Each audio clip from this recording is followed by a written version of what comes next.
Pemirsa, setelah sebelumnya sempat anjlok, harga daging ayam kini melonjak mencapai Rp40.000 per kilogram. Kenaikan ini disinyalir akibat mulai langkanya stok di peternak yang sebelumnya sempat merugi karena anjloknya harga.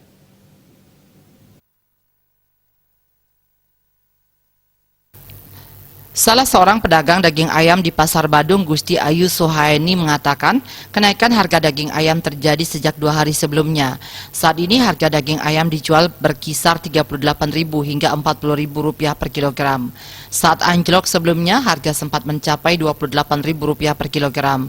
Dikonfirmasi terkait tingginya harga ayam, Ketua Perhimpunan Insan Perunggasan Rakyat Pinsar Broiler Bali, Iketut Yahya Kurniadi, mengiyakan kondisi ini. Yahya mengatakan saat ini ayam di peternak mulai langka sehingga mempengaruhi harga jual daging di pasaran. Produksi peternak hanya 40%, sementara permintaan sejak 2 minggu terakhir ada peningkatan karena jelang Hari Raya Idul Fitri. Saat ini yang memiliki ayam hanya peternak mitra pabrik dan itu pun tidak banyak. Sementara peternak mandiri sebagian besar tidak punya ayam saat ini. Pada tingkat peternak, harga ayam telah mencapai Rp25.000 per kilogram. Sempat anjloknya harga ayam hingga sulitnya peternak menjual ternaknya beberapa waktu sebelumnya membuat mereka masih takut memulai beternak lagi, terlebih peternak mandiri.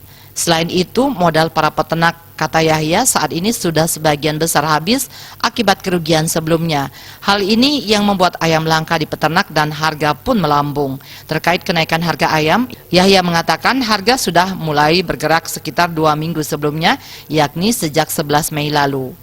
Widya Stuti, Bisnis Bali melaporkan.